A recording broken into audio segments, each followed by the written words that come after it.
नारो चिड़िया एक दिन जंगल में घूम रही होती है भोजन की तलाश में। ठंड की वजह से उड़ा नहीं जाता और वो ज़मीन पर गिर जाती है। वहाँ पे चमकीली चिड़िया आती है और वो देखती है कि लारा चिड़िया ज़मीन पर गिरी पड़ी है। अरे लारा चिड़िया, सुनती हो? क्या हुआ है तुझे? तुम ज़मीन पर कैसे गिरी हुई हो? भोजन की तलाश में नहीं जाना तुम, चलो। अरे लारा चिड़िया, आंखें तो खोलो ना। अरे चमकीली चिड़िया, मेरी तबीयत बहुत ख़राब हो गई है, मुझसे उड़ा भी नहीं जा रहा। तुम मुझे मेरे घर छोड़ाओगी? हाँ हाँ लारा चिड़िया, क्यों नहीं छोड़ी के आऊँगी। चलो मेरे साथ तुम, मैं तुम्हें तुम्हारे घर तक छोड़ दूँ। ये कहकर दोनों चमकीली चिड़िया लाड़ो चिड़िया को घर छोड़ने के लिए ले जाती है साथ अपने।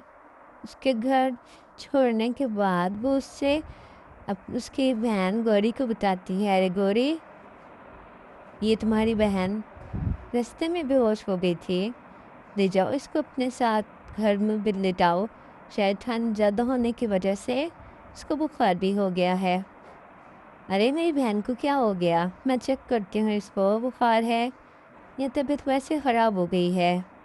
ठीक है, तुम इसको चेक करो, मैं जा रही हूँ यहाँ से, पर मैं तुम्हारे लिए खाने के लिए कुछ लाती हूँ, क्योंकि तुम तो छोटी हो, तुम जा नहीं सकोगी, तुम्हारी बहन की तबीयत ख़राब हो गई है।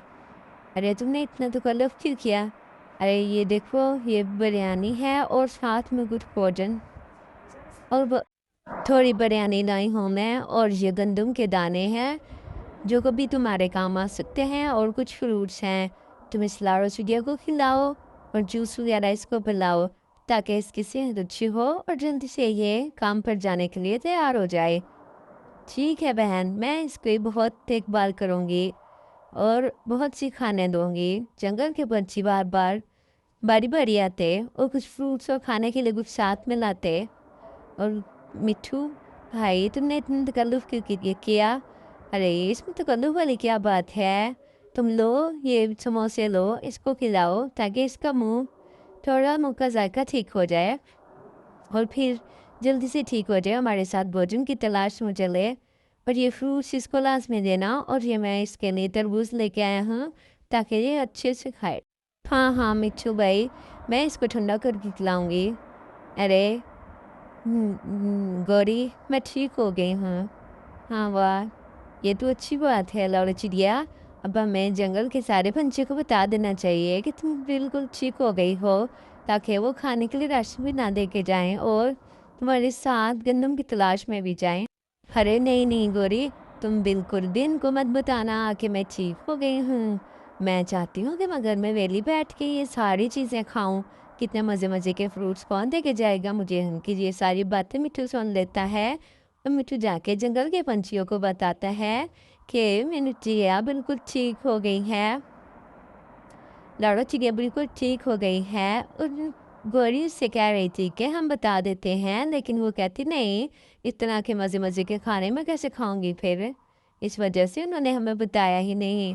कितने धोखेबाज हैं, हमने उसकी इतनी मदद की है और वो हमारे साथ क्या सलूक कर रही है।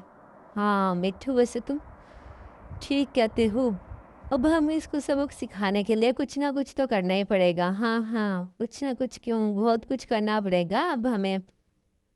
मैं तो डॉक्टर चचा के पास जाती हूँ, उसको कहती हूँ कि जाके इसको बड़ा सा इंजेक्शन लगाए ताकि इसको भी तो पता चले झूठ बोलने का क्या नतीजा होता है। ठीक है, चलो हम जल्दी से हम डॉक्टर चचा के पास जाते हैं और उसको कहते हैं कि वो लाड़ा चिड़िया के घर जाए और उसको वो बड़े वाला इंजेक्शन लगाए। डर उल्लू डॉक्टर चाचा आ जाता है। अरे लाड़ा चिड़िया, मैंने सुना है तुम्हारी तबीयत खराब है।